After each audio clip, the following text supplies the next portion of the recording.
Selamat datang di channel Simar Imam. Sembari mendengarkan tinggalkan like dan komentarnya bosku. Jangan lupa pasang headset kalian. Siapkan kopi dan camilan. Lupakan pahitnya kehidupan. Mari kita dengarkan sambil rebahan. Bab 1481. Kenapa kamu melakukan ini? Ekstasi macam apa yang diberikan Chen Feng padamu? Sambil mengeluh, Ji Rensuan menarik tubuh yang menahannya dari tubuhnya. Mayat itu secara alami adalah milik pendeta agung. Belum lama ini, Ji Rensuan memukul batu dengan punggungnya berkali-kali, memecahkan lebih dari 10 batu. Baru pada saat itulah pendeta agung itu dipukul hingga mati. Namun yang tidak bisa dia pahami adalah bahwa pendeta agung itu masih memeluknya erat-erat sampai kematiannya. Menurutmu apa gunanya melakukan ini? Dipper hanya bisa kabur dengan kabur ke dermaga, dan jaraknya masih lebih dari 10 menit dari dermaga. Kali ini cukup bagiku untuk mengejar mereka. Melempar ke samping mayat pendeta agung, dan Ji Rensuan melihat ke kejauhan. Setelah penundaan ketiga orang ini, Dipper dan Chen Feng menghilang. Dia mencibir, menghindar, dan langsung menuju pantai. Melarikan diri. Tidak ada yang bisa lepas darinya. Tubuhnya bergerak tanpa jejak, kecepatan Ji Rensuan sangat cepat. Hanya dalam 1 menit, selisih jarak 7 atau 8 menit dapat disamakan. Pada saat ini, Dipper dan kelompoknya, yang melarikan diri bersama Chen Feng, muncul kembali di hadapannya. Padahal, Dipper dan yang lainnya berada sangat dekat dengan pantai. Namun baginya, selama dia bisa melihat pihak lain, mustahil pihak lain bisa melarikan diri. Ini bukan keyakinan buta, tapi keyakinan pada kekuatan. Kuek, ini tidak bagus, ikuti perintahku, bagi menjadi 2 tim dan kabur secara terpisah. Kecepatan reaksi Dipper juga sangat cepat, dan dia mengambil keputusan dengan cepat. Satu-satunya yang mengejar mereka adalah Ji Rensuan. Selama mereka dibagi menjadi 2 tim, Ji Rensuan akan rugi. Segera, di bawah perintahnya, 50 boneka percobaan dibagi menjadi 2 kelompok, kiri dan kanan, dan melarikan diri ke 2 arah. Rombongan di sebelah kiri sedang menggendong seseorang, namun tertutup pakaian, sehingga tidak tahu siapa orangnya. Sekelompok di sebelah kanan, dan Dipper ada di antara mereka. Dari 2 kelompok ini, hanya satu yang menyembunyikan Chen Feng, tergantung pilihan Ji Rensuan.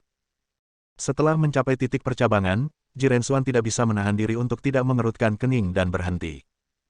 Dia melihat ke kiri dan ke kanan, tidak dapat mengambil keputusan, dan kedua kelompok orang tersebut hendak mencapai pantai. Jika memilih mengejar satu kelompok, kemungkinan besar kelompok lain akan berhasil masuk ke laut.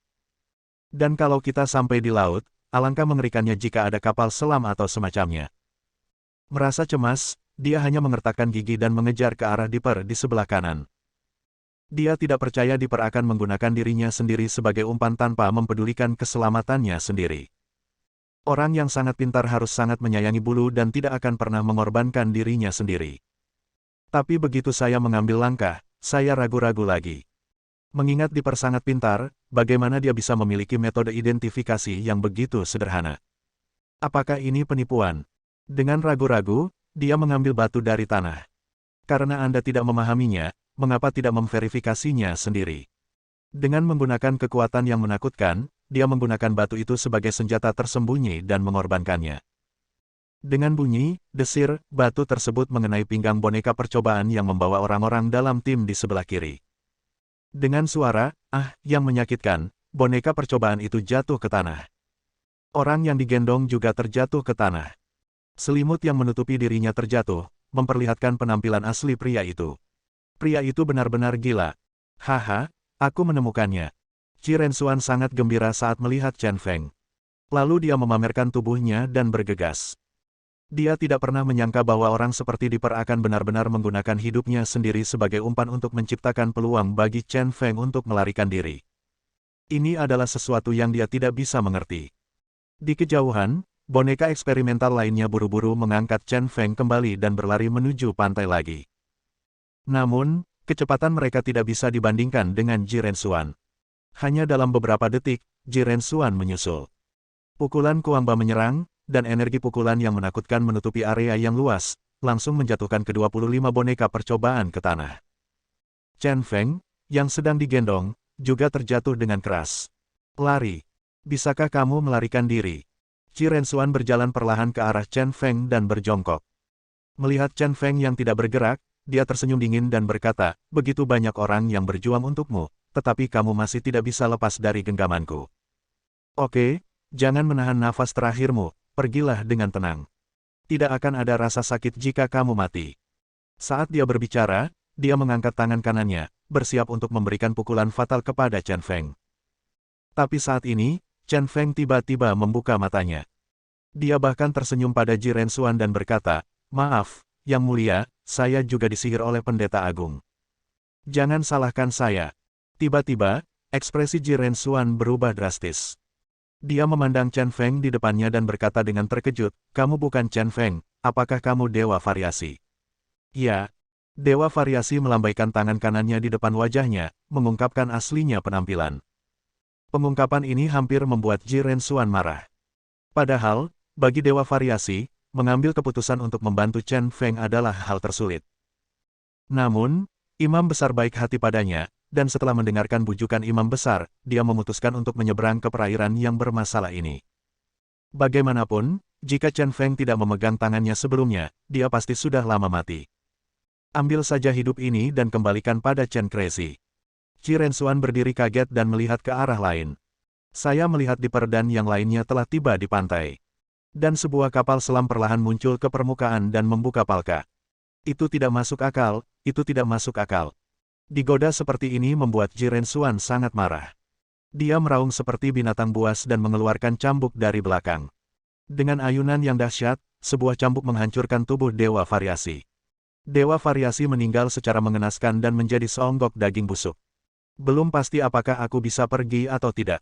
Setelah membunuh Dewa Variasi, Ji Rensuan menggunakan seluruh kekuatannya. Segera, warna langit dan bumi berubah, dan aura menakutkan mengalir ke langit, lalu menutupi langit dan matahari. Seluruh pulau ditindas oleh Ji Rensuan sendirian. Dia tidak menahan apapun dan melepaskan kecepatan ekstrim. Seperti peluru, ia melesat menuju Dipper dan yang lainnya. Kuek, orang ini sangat kuat. Dipper sangat bersemangat sehingga dia meminta seseorang untuk melemparkan Chen Feng ke kapal selam terlebih dahulu. Kemudian, dia duduk di sampul kapal selam dan memulai pengelolaan mikro lagi. 25 boneka percobaan itu berputar satu demi satu. Gunakan pemotongan jet air lagi untuk melawan Ji Rensuan. Setelah menyiapkan formasi, dia pun melompat ke dalam kapal selam. Kemudian, sambil berlatih secara membabi buta, dia berteriak, cepat, menyelam. Entah itu hidup atau mati, semuanya tergantung siapa yang lebih cepat. Tetap bersamaku dan mati di sini. Kecepatan Ji Rensuan benar-benar sangat Rifinun sangat tinggi ke langit. Siapapun yang menghalangi jalanku akan mati. Namun, kali ini Ji Rensuan tidak keberatan. Popan yang mengerikan itu langsung memantulkan semua kolom air. Dan dampak dari 25 boneka percobaan itu hancur berkeping-keping. Segera setelah itu, Ji Rensuan melompat turun. Cambuk dewa yang menakutkan jatuh ke laut dengan kekuatan untuk menghancurkan dunia. Boom! Permukaan laut meledak, menyebabkan gelombang setinggi ratusan kaki. Tempat di mana cambuk dewa dihantam tenggelam ke dalam celah laut dalam, hampir mencapai dasar laut. Namun meski begitu, kapal selam submersible tersebut tidak terlihat. Sialan, sialan. Chen gila, Dipper, kemanapun kamu melarikan diri, aku akan mencabik-cabikmu. Ji Rensuan meraung keras saat dia mendarat di bebatuan.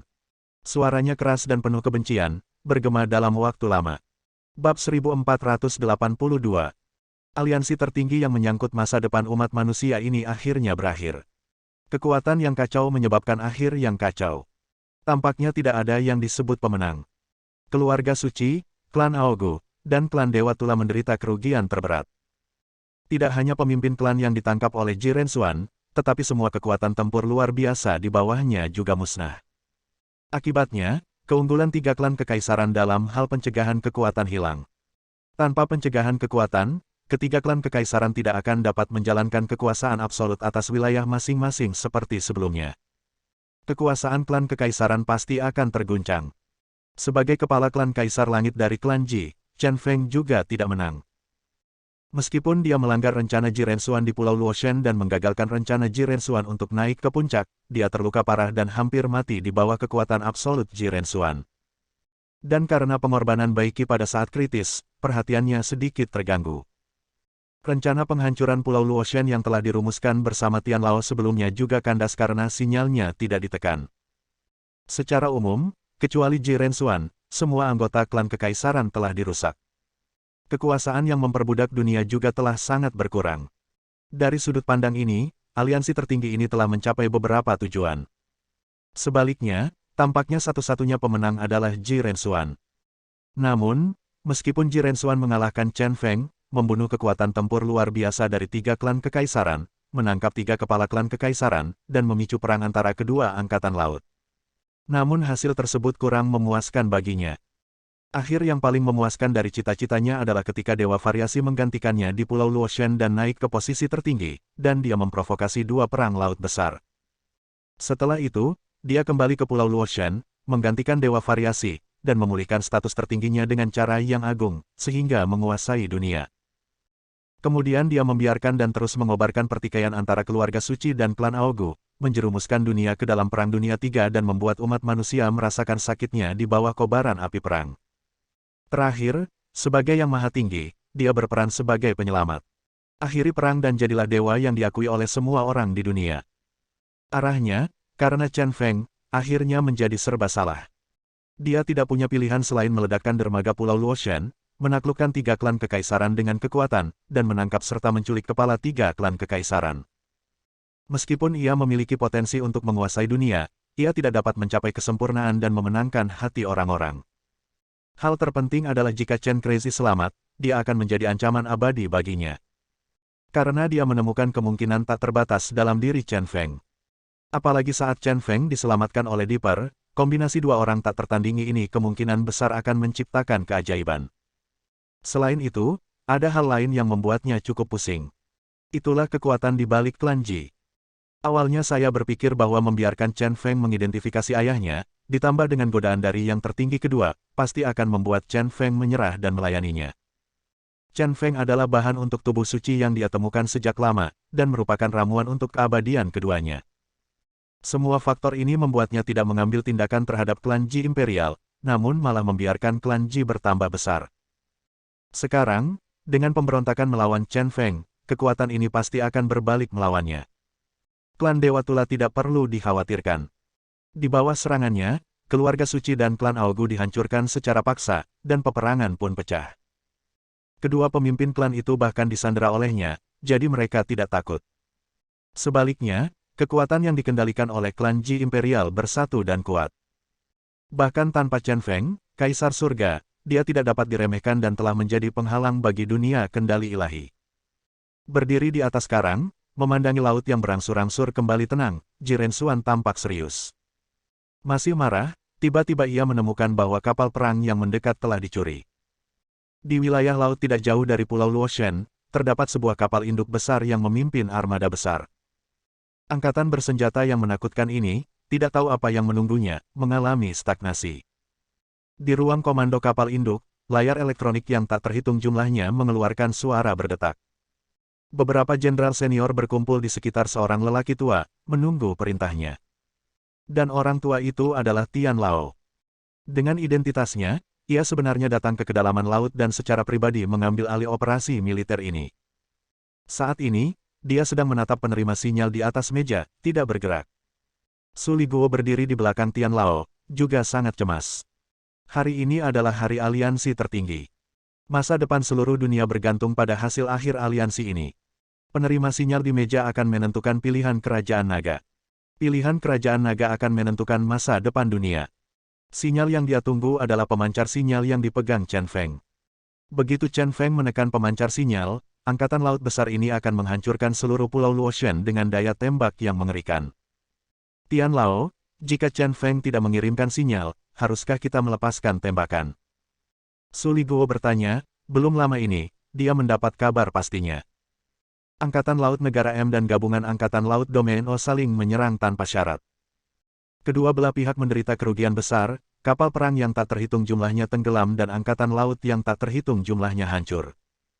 Pada akhirnya, Angkatan Laut Bersatu Origin hanya memiliki 1 kapal induk yang rusak parah dan melarikan diri dari medan perang dengan 3 kapal perang yang rusak. Konon kapal perang yang membawa karunia Tuhan itu tenggelam seluruhnya. Adapun Senchi, dia secara alami terkubur di laut. Angkatan Laut Negara M juga mengalami kerugian besar. Dengan hanya tersisa sepertiga kekuatan militernya, 2 kapal induk yang rusak dan 6 atau 7 kapal yang tersisa meninggalkan area pertempuran. Sementara itu, entah kenapa, beberapa kapal perang dari negara M menyerang dermaga Pulau Luotian. Salah satu kapal perang memutuskan kontak dengan dunia luar dan berlayar sendirian menuju Pulau Luotian. Terjadi pertarungan sengit di luar, tetapi Angkatan Laut Persatuan Kerajaan Naga, sebagai angkatan laut pihak ketiga, tidak dapat menentukan apa yang sebenarnya terjadi. Adapun situasi di Pulau Luotian bahkan lebih tidak jelas. Dalam hal ini kita pasti tidak akan berani bertindak gegabah. Sekali Anda mengambil langkah yang salah, konsekuensinya akan menjadi bencana, dan mungkin menyeret kerajaan naga ke dalam perang yang menghancurkan. Oleh karena itu, cara bertindaknya mulai sekarang harus menunggu penerima sinyal di depan Anda. Tian Lao tampak serius dan sangat malu. Dia menutup matanya dan menekan pelipisnya untuk menghilangkan tekanan mentalnya. Kemudian dia perlahan membuka matanya dan berkata dengan nada yang sangat tegas, tanpa sinyal, kita tidak boleh menembak. Sekarang kedua angkatan laut sedang berperang, dan perang ini pasti akan menyebar ke seluruh dunia. Saat ini, keputusan kita akan mempunyai dampak yang sangat besar. Satu-satunya hal yang bisa kita lakukan sekarang adalah percaya pada Chen Feng. Tidak ada pilihan lain selain percaya padanya. Su Liguo mengangguk, juga tampak serius. Pada saat ini, jauh di lubuk hati saya juga dipenuhi kekhawatiran tentang Chen Feng. Melapor kepada pemimpin, kapal perang 013 negara M, setelah tinggal di Pulau Luotian beberapa saat, berlayar lagi dan telah meninggalkan Pulau Luotian. Pada saat ini, seorang tentara melaporkan situasinya ke Tian Lao. Isi laporannya adalah kapal perang yang dibajak Bailang dan lainnya berlayar menjauh dari Pulau Luotian. Bab 1483. Su Liguo segera berkata kepada Tian Lao, tolong kirim seseorang untuk mencegat kapal perang ini. Saat kapal perang ini berlayar menuju Pulau Luotian, kami tidak mengambil tindakan. Jika kami tidak mengambil tindakan sekarang, kami benar-benar tidak punya peluang. Ketika kapal perang itu berlayar menuju Pulau Luotian, dia memberi saran kepada Tian Lao untuk mencegat kapal perang tersebut. Tidak peduli siapa yang ada di kapal perang ini, kekuatan Angkatan Laut Kerajaan Naga dijamin akan sepenuhnya mengendalikan pihak lain. Banyak informasi bermanfaat yang pasti bisa didapat dari kapal perang ini. Namun, Tian Lao tidak mendengarkan nasihatnya saat itu. Hanya saja Angkatan Laut Negara M dan Gabungan Angkatan Laut Domain O sudah berperang, tanpa isyarat Chen Feng, mereka tidak boleh mengambil tindakan gegabah agar tidak terlibat perang. Tapi segalanya berbeda sekarang. Angkatan Laut Negara M dan Angkatan Laut Persatuan Wilayah O sama-sama menderita kerugian. Dapat dikatakan bahwa sekarang di wilayah laut ini, Angkatan Laut Persatuan Kerajaan Naga adalah kekuatan yang dominan dan tidak ada yang takut akan hal itu. Akan sangat buruk jika kapal perang ini, bersama dengan Jiren Xuan atau orang penting yang berbahaya, dilepaskan di depan mata mereka. Bagaimanapun, Angkatan Laut Persatuan Kerajaan Naga adalah yang paling kuat saat ini, jadi tidak ada salahnya untuk berhenti dan melihat-lihat. Kali ini, Tian Lao dan Su Liguo memiliki pemikiran yang sama, dan dengan cepat menyetujui saran Su Liguo dan mengangguk. Angkatan Laut Kerajaan Inggris segera memberangkatkan 4 kapal perang dan melepas lebih dari selusin pesawat dari kapal induk untuk mengepung kapal perang yang meninggalkan Pulau Luotian. Lebih dari 1 jam kemudian, kapal perang terpaksa berhenti. Bailang, Aphrodite dan lainnya meninggalkan kapal perang 013 dan menaiki kapal perang Angkatan Laut Kerajaan Naga. Dan segera melaporkan situasi Pulau Luotian ke Tian Lao. Setelah mengetahui semua yang terjadi dalam 2 hari terakhir, Tian Lao mengerutkan kening. Situasi aliansi tertinggi lebih rumit dari yang dia bayangkan. Sekarang, kemungkinan besar Chen Feng telah memulai pertarungan terakhir dengan Jiren Xuan. Tunggu. Selama tidak ada sinyal dari Crazy Chen, tunggu saja di sini. Satu kalimat menentukan nadanya. Ini juga merupakan kepercayaan yang dimiliki Tian Lao terhadap Chen Feng jauh di lubuk hatinya. Tapi kali ini, kami menunggu sampai gelap. Ini sudah jam 10. Su Liguo mondar-mandir dan berkata kepada Tuan Tian, sudah lama sekali. Pertarungan antara Chen Feng dan Jiren Xuan seharusnya sudah diputuskan. Apakah kita masih harus menunggu? Secara samar-samar tidak dikatakan. Tidak ada berita tentang Chen Feng, jadi mungkin telah terjadi sesuatu. Jika kita tidak menyerang Pulau Luotian sekarang, kita mungkin kehilangan kesempatan terbaik untuk membunuh Jiren Xuan. Dengan kekuatan bertarung Jiren Xuan, akan sangat sulit menemukan kesempatan untuk membunuhnya di masa depan. Dan jika orang ini tidak mati, dunia tidak akan damai. Tentu saja, jika dia menembak dengan gegabah, itu berarti Chen Feng pasti akan mati. Ada 3 pemimpin klan lagi dari klan kekaisaran yang juga akan binasa. Konsekuensinya juga rumit dan sulit diperkirakan. Cara melakukannya sungguh sulit. Chen Feng, aku sudah mencapai batasku, ayo tembak. Mata Tianlao penuh dengan kesedihan yang tak terhapuskan. Tapi nadanya sangat tegas. Hingga saat ini sudah mencapai batasnya. Beberapa hal hanya dapat membunuh emosi Anda sendiri dan harus dilakukan. Itu adalah misi yang diberikan oleh Tianlao. Sangat sulit baginya untuk mengeluarkan perintah untuk menyerang Pulau Luoxuan saat ini. Tapi dia tahu bahwa Chen Feng pasti akan mendukungnya dalam melakukan hal itu. Bagaimanapun, itu adalah impiannya dan Chen Feng untuk melenyapkan hegemoni klan kekaisaran dan membunuh Ji Rensuan. Segera setelah itu, cahaya yang tak terhitung jumlahnya menerobos langit yang gelap. Lampu dengan ekor panjang itu sangat indah. Akhirnya, ia mendarat di Pulau Luoxuan dan meledak dengan kecemerlangan yang tiada taraf. Hanya dalam waktu 10 menit, sebuah pulau kecil benar-benar menjadi reruntuhan, tanpa vegetasi apapun. Hanya cahaya api yang perlahan berkelap-kelip di lautan tak berujung hingga padam. Pulau Luoxuan, salah satu dari 3 pulau dewa utama klan Ji, sudah tidak ada lagi. Setelah menghancurkan Pulau Luoxuan, Tianlao dan Su Liguo segera mengirim orang ke pulau itu untuk memeriksanya. Secara alami, tidak ada kehidupan di pulau itu, hanya ada ratusan mayat, pada dasarnya semuanya adalah penduduk asli Pulau Luoxuan. Meskipun mereka tidak tahu siapa mayatnya, Tianlao dan Su Liguo sama-sama memahami bahwa tidak ada seorang pun yang bisa selamat dari pemboman semacam itu. Di dalamnya ada Sendis, Tisef dan Zungu. Ada Ji Rensuan. Dan Chen Gila. Jatuhnya orang-orang ini melambangkan akhir dari era kekuasaan klan kekaisaran. Begitu berita ini diketahui, semua negara di wilayah yang semula dikuasai oleh klan kekaisaran pasti akan lepas kendali dan memulihkan otonomi nasionalnya. Penurunan kekuasaan dari keluarga kekaisaran menjadi negara terwujud. Tianlao meminta orang-orang untuk mengumpulkan mayat dan menguburkannya di Pulau Luoxuan. Lagi pula, sebagian besar orang yang meninggal adalah orang-orang yang tidak bersalah. Kemudian dia secara pribadi mendarat di pulau itu, memegang segenggam tanah hangus di tangannya, dan memasukkannya ke dalam sebuah kotak. Dia tahu bahwa Chen Feng telah sepenuhnya terintegrasi ke dalam pulau itu. Bumi hangus ini juga melambangkan Chen Feng. Dan dia ingin mengambil Chen Feng kembali dan menyerahkannya kepada mereka yang merindukannya. Kerajaan naga dan angkatan lautnya meninggalkan Pulau Luoxuan dan berlayar ke Pulau 9 Abadi dalam semalam. Setelah mendarat di pulau itu, Tianlao secara pribadi membawa kotak berisi bumi hangus dan mengirimkannya ke Istana Kekaisaran. Orang-orang dari klan kekaisaran yang tinggal di Istana Kekaisaran langsung memahami sesuatu ketika mereka melihat kotak itu. Segera, seluruh Istana Kekaisaran mengalami kesedihan. Dan ke-9 wanita itu menangis terseduh-seduh. 3 dari mereka tidak dapat menahan rasa sakit dan pingsan. Malam ini adalah malam yang menyedihkan. Keesokan harinya, seluruh Pulau 9 Dewa ditutupi lapisan putih yang menyedihkan. Istana Kekaisaran yang indah telah menjadi aula peringatan. Upacara peringatan yang diadakan hanya untuk segelintir bumi hangus ini berlangsung selama 3 hari. Selama 3 hari, emosi sedih menyelimuti Pulau 9 Dewa. Dalam 3 hari terakhir, Kerajaan Naga dan Angkatan Lautnya telah berlabuh di dermaga Pulau Jiuxian.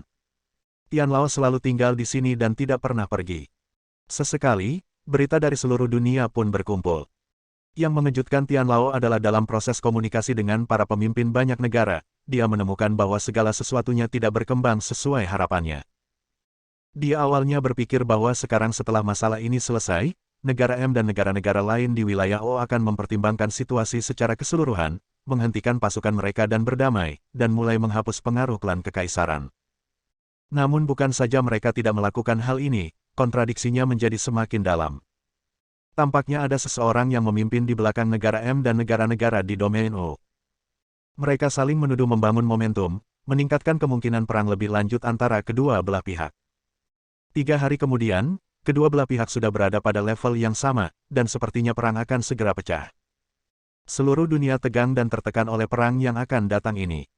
Media dari semua pihak juga sedang membangun momentum, dan semua orang memiliki pemahaman yang sama. Begitu perang ini pecah, ini akan menjadi perang global terbesar dalam sejarah umat manusia. Kerusakan yang ditimbulkan cukup untuk membuat seluruh dunia mundur lebih dari 100 tahun.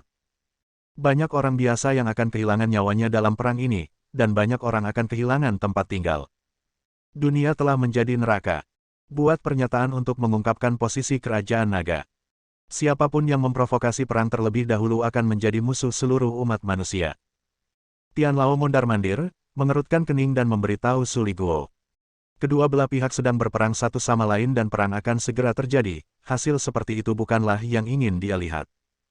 Dia hanya bisa menggunakan pengaruh kerajaan naga untuk mencoba mencegah konflik antara kedua pihak memburuk. Ya, Tuan Tian. Su Liguo setuju dengan pendekatan Tuan Tian. Saat dia hendak pergi, seseorang mengetuk pintu dan masuk. Seorang tentara memberi hormat kepada Tian Lao dan Su Liguo, ketua, sebuah kapal selam baru saja mendekati Pulau Jiuxian dengan tenang. Setelah kami mencegatnya, ada seorang gadis di atas yang mengatakan dia ingin bertemu dengan Anda. Bab 1484. Ketika Tian Lao dan Su Liguo melihat gadis itu, mereka berdua terkejut. Gadis itu memiliki temperamen seperti peri, dan mereka semua mengenalinya. Ternyata itu adalah Jing Sui. Setelah membawa Jing Sui ke istana kekaisaran, berita itu menyebar dengan cepat. Setelah mengetahui berita kembalinya Jing Sui, 9 gadis lainnya, yang sedang berjuang melawan kesedihan, semuanya bergegas mendekat. Kesedihan mereka masih melekat, mata mereka merah dan bengkak, dan mereka memandang Jing Sui dengan tidak percaya. Sebelumnya, menurut Bai Lang, Jing Sui tidak terlihat di Pulau Luoshan.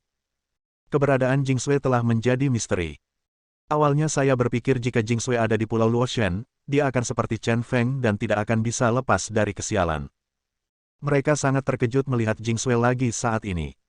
Entah kenapa, ada emosi yang tak terlukiskan di hati mereka yang menarik mereka semua. Ngomong-ngomong, itu adalah sebuah ekspektasi. Harapan akan keajaiban.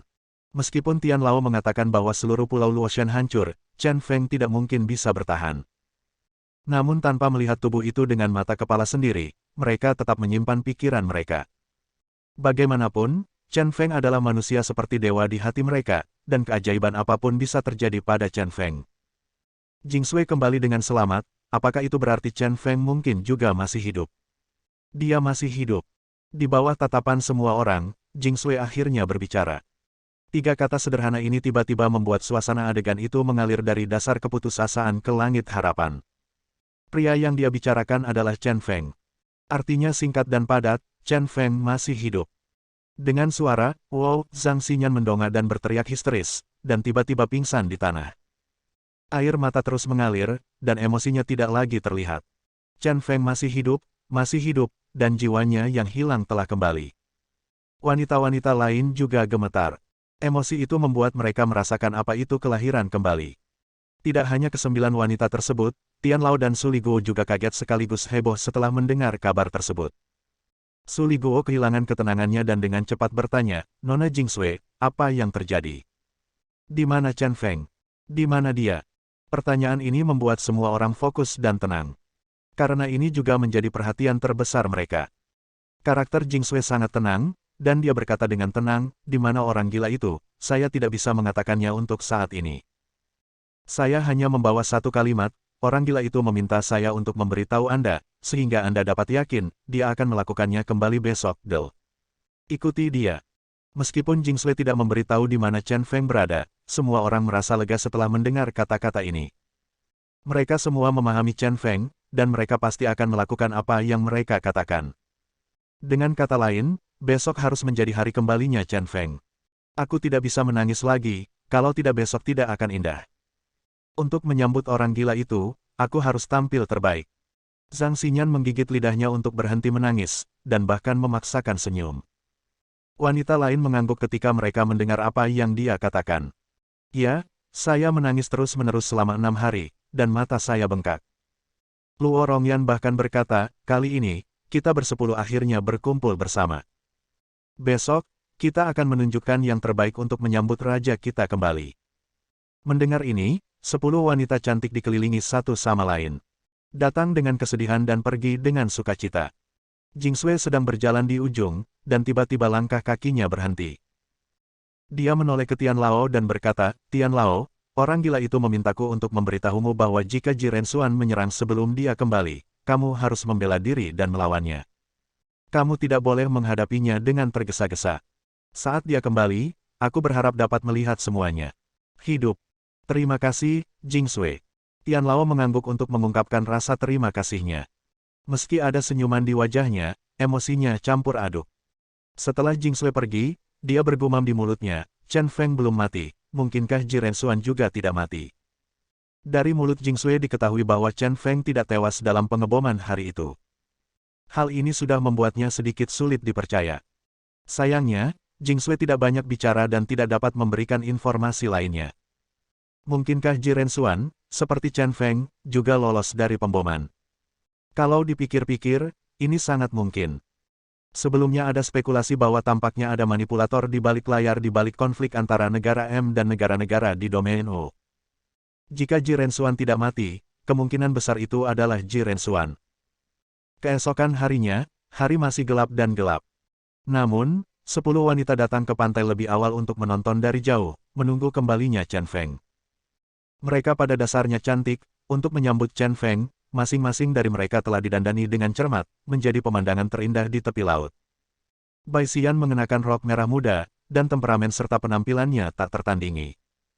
Dia memiringkan kepalanya sedikit, dan matanya yang indah tertuju pada garis pantai di kejauhan. Naik turunnya air laut mengganggu suasana hatinya. Zhang Xinyan berdiri di atas batu dengan sepatu hak tinggi dan terus melihat ke kejauhan. Hari ini, dia mengenakan stoking hitam dan terlihat sangat dewasa dan seksi. Ini adalah penampilannya yang paling percaya diri, dan juga yang paling disukai Chen Feng dari dirinya. Liu Jingbai tinggi dan menonjol di antara 10 orang. Dan dia mengenakan celana jeans slim fit, yang membuat sosoknya semakin ramping. Jalinan panjang di bagian belakang kepala menjuntai di bawah pinggang, sesekali melompat. Ruan Qingqiu masih mengenakan congsam merah, dewasa, menawan dan anggun. Selain itu, hari ini dia sedang menggendong pipa. Bersiaplah untuk memainkan lagu untuk raja di dalam hatinya saat Chen Feng kembali. Luo Rongyan mengenakan rok panjang dan tampak anggun seperti raja. Dia anggun dan anggun, berdiri melawan angin dan melihat ke kejauhan. Ning Xue yang bertubuh mungil memakai kacamata berbingkai merah, meski bertubuh kecil namun ia cukup mendominasi. Dibandingkan dengan wanita di sebelahku, dia tidak kalah murah hati. Su Jing memasukkan tangannya ke dalam saku dan mengenakan seragam militernya yang telah lama hilang. Dia merasa hanya pakaian ini yang cukup baginya untuk menyambut Chen Feng dengan bangga. Jin Yinyu mengikat rambutnya dan memilih berjongkok di atas batu yang tinggi. Pada saat itu, dia akhirnya mengerti sebuah kata, yang disebut melihat melalui air musim gugur. Aphrodite mengenakan mahkota dewi dan memegang tongkat kerajaan. Dia adalah dewi agama surgawi, dan yang dia tunggu adalah paus uniknya. Sebagai perbandingan, Jing Sui tampak jauh lebih tenang. Dia tidak bergerak, seperti bunga teratai yang muncul dari lumpur dan tidak ternoda, mekar di atas batu. Dan tidak ada yang memperhatikan bahwa dia sedang memegang bel kecil di tangannya.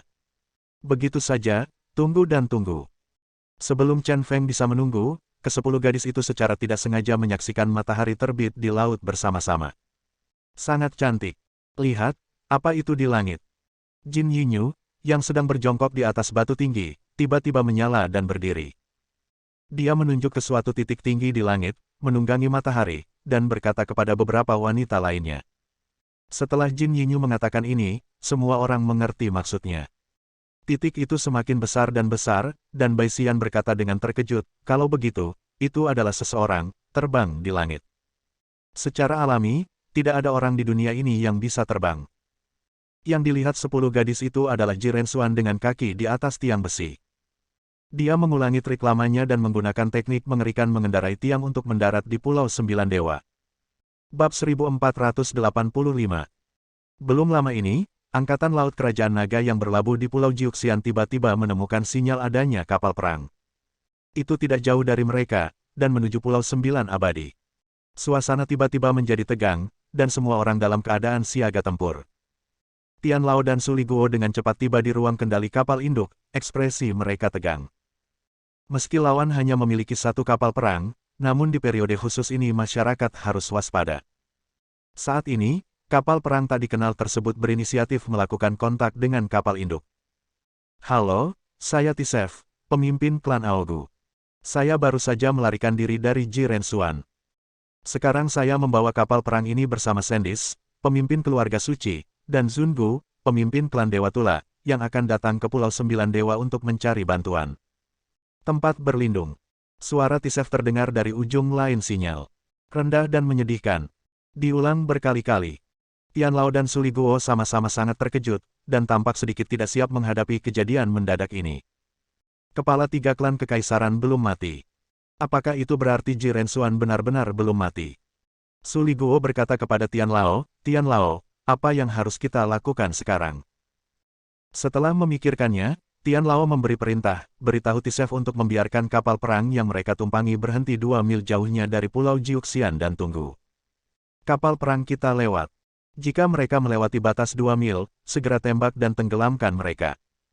Kejadian ini terlalu mendadak dan terlalu aneh. Meskipun ada angkatan laut gabungan yang ditempatkan di Pulau Jiuxian, mereka tidak takut dengan satu kapal perang pun dari sisi lain. Tapi untuk amannya, kita tetap tidak bisa membiarkan pihak lain mendekat tanpa izin. Identitas pihak lain harus ditentukan pada jarak aman tertentu sebelum pihak lain diizinkan mendarat di Pulau Sembilan Dewa. Tian Lao memerintahkan lagi, kirim 4 kapal perang, berlayar sejauh 2 mil laut, dan tunggu kedatangan kapal perang tersebut. Begitu kapal perang pihak lain tiba, segera naik ke kapal untuk diperiksa. Setelah memastikan keselamatan, pimpin 3 kepala klan kekaisaran untuk naik ke kapal perang dan daratan kita. Segera, 4 kapal perang mengikuti sinyal satu sama lain dan berlayar menjauh dari Pulau Sembilan Dewa. Setelah beberapa saat berada 2 mil laut dari Pulau Jiuxian, kapal perang itu akhirnya datang perlahan. 4 kapal perang dari Long Kingdom United Navy segera mengepung mereka dan memerintahkan pihak lain untuk berhenti maju. Kapal perang itu benar-benar berhenti. Kita hampir sampai. Di atas kapal perang, ada seorang lelaki tua berjubah putih, berdiri di radar di titik tertinggi kapal perang. Dia datang mengikuti angin dan terbang setelah melepas pakaiannya. Melihat 4 kapal perang yang mengelilinginya, dia tersenyum dengan tenang. Segera, dia menyipitkan matanya dan melihat ke pulau kecil yang muncul di kejauhan, diam-diam menilai jarak dalam pikirannya. 3 hampir cukup. Dia bergumam pada dirinya sendiri, dan mengambil 3 tiang besi setebal paha dari samping. Dia memegang 2 di tangan kirinya dan memegang 1 di tangan kanannya. Tiba-tiba, angin topan melonjak di sekitar tubuhnya, dan momentumnya melonjak ke langit, dia melemparkan tangan kanannya dengan keras, dan tiang besi itu terbang menuju Pulau Sembilan Dewa dengan kecepatan yang sangat cepat. Kecepatannya begitu cepat hingga hampir membuat batang besinya terbakar. Ayo pergi. Lelaki tua itu sendiri yang menekuk kakinya dan melompat dengan keras. Seluruh kapal perang bergetar, dan tubuhnya terbang seperti peluru. Tak lama kemudian, dia berhasil menyusul tiang besi tersebut. Dia mendarat di atasnya dan terbang di udara dengan batang besi. Pemandangan luar biasa ini membuat keempat kapal perang itu membeku karena terkejut. Tak lama kemudian, kabar bahwa ada seseorang yang terbang ke Pulau Jiuxian di udara juga diketahui oleh Tian Lao dan Su Liguo di kapal induk. Adegan yang menumbangkan kognisi mereka ini membuat kedua lelaki tua itu tidak dapat pulih untuk waktu yang lama. Tian Lao, ini mungkin Ji Rensuan. Su Liguo segera menyadari dan berkata dengan tergesa-gesa. Tidak ada keraguan bahwa hanya Ji Rensuan yang dapat melakukan hal yang menantang surga. Itu dia, itu pasti dia. Tian Lao mengangguk, cepat, bidik Ji Rensuan dan tembak dia. Ketika perintah dikeluarkan, sudah agak terlambat. Kecepatan Ji Rensuan terlalu cepat dan dia hampir mendekati Pulau Sembilan Dewa. Saya melihat Ji Rensuan di udara, seperti roket akselerasi 3 tahap, mengubah batang besi di udara untuk berakselerasi. Sebuah batang besi sepertinya hanya mampu terbang sejauh 1 km pada batasnya. Saat tiang besi pertama hendak terbang sejauh 1 km, kecepatannya turun drastis. Namun Ji Rensuan tidak panik dan mencabut tiang besi kedua dari ketiak kirinya. Energi gelap melonjak, dan dia membuangnya secara tiba-tiba. Tiang besi kedua meluncur keluar dengan cepat, dan dia menginjak tiang besi pertama dan melompat. Tiang besi itu jatuh ke laut di bawah langkahnya. Dan dia sendiri berhasil menyusul tiang besi kedua, mendarat di atasnya, dan terus terbang. Semua ini terjadi hanya dalam 10 detik. Segera, mengikuti pola yang sama, Ji Rensuan sudah duduk di tiang besi ketiga. Terlebih lagi, kita hampir sampai di Pulau Sembilan Dewa. Tian Lao, sudah terlambat. Ji Rensuan sudah mendarat di pulau itu. Petik 2. Su Liguo berkata sedikit frustrasi. Kecepatan terbang Ji Rensuan terlalu cepat. Dia sudah memiliki banyak keraguan untuk menyerang dengan kekuatan saat ini. Di mana Ji Rensuan mendarat di pulau itu? Tian Lao bertanya dengan cemberut. Su Liguo berkata, ini adalah observasi tempat 10 wanita Chen Feng berada. Ada sekelompok angkatan bersenjata negara Ha yang ditempatkan di pantai. Saya akan membiarkan mereka pergi untuk menangkap Qi Rensuan. Tian Lao tidak mengatakan apa-apa, hanya mengangguk. Suasana hatinya sedang rumit, bahkan sedikit berat. Logikanya, ada angkatan laut gabungan yang ditempatkan di Pulau Jiuxian, jadi Qi Rensuan tidak perlu khawatir jika dia datang sendiri. Namun, terbangnya Qi Rensuan yang menantang langit membuatnya sedikit khawatir. Akhirnya mendarat. Qi Rensuan mendarat di atas batu, dan hantaman besar langsung meledakkan batu tersebut. Dia menepuk-nepuk tanah di tubuhnya lalu berjalan dengan tangan di belakang punggung. Kebetulan sekali. Matanya berbinar ketika dia melihat 10 wanita cantik yang menakjubkan di depannya. Terutama ketika dia melihat Jing Sui, ada sedikit keterkejutan di wajahnya dan dia berkata, "Nona Jing Sui, kamu sebenarnya ada di sini. Sangat mudah bagiku untuk menemukanmu beberapa hari yang lalu." Jing Sui menghilang beberapa hari yang lalu, meninggalkannya alat tawar-menawar yang menahan Chen Feng telah hilang. Tapi setelah memikirkannya, tidak ada yang bisa meninggalkan Pulau Luoshen. Jing Sui bersembunyi di Pulau Luoshen atau mengikuti kapal pengangkut ke Pulau Dewa Petir. Jadi tenanglah. Sampai Chen Feng datang ke Pulau Luoshen, dia masih tidak dapat menemukan Jing Sui. Sejujurnya, dia sangat terkejut karena Jing Sui ada di Pulau Sembilan Dewa saat ini. Dalam hatiku, firasat buruk tiba-tiba muncul. Ke-10 wanita itu memandang Qi Rensuan dengan ketakutan, mereka belum pulih dari keterkejutannya. Bagaimana orang bisa terbang? Masih berdiri di atas tiang besi dan terbang, hal itu hanya merusak pandangan dunia mereka.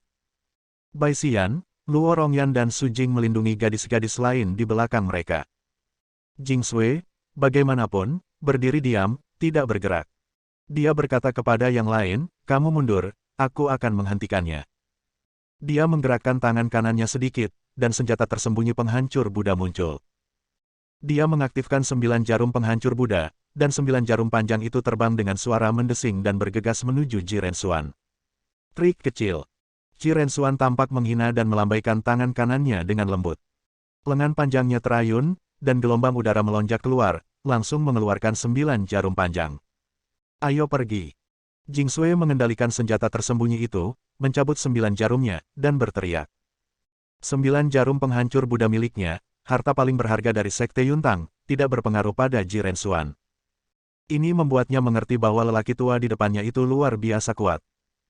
Setelah mendengar perintah Jing Sui, Bai Xian, Luo Rongyan dan Su Jing gagal menunjukkan kekuatan mereka dan memimpin semua orang kembali. Begitu dia mundur 2 langkah, dia melihat sekelompok tentara negara 24H, memegang senjata panjang, bergegas mendekat. "Kami diselamatkan." Zhang Xinyan berteriak kaget, melihat harapan. Bersambung. Nantikan bab selanjutnya bosku.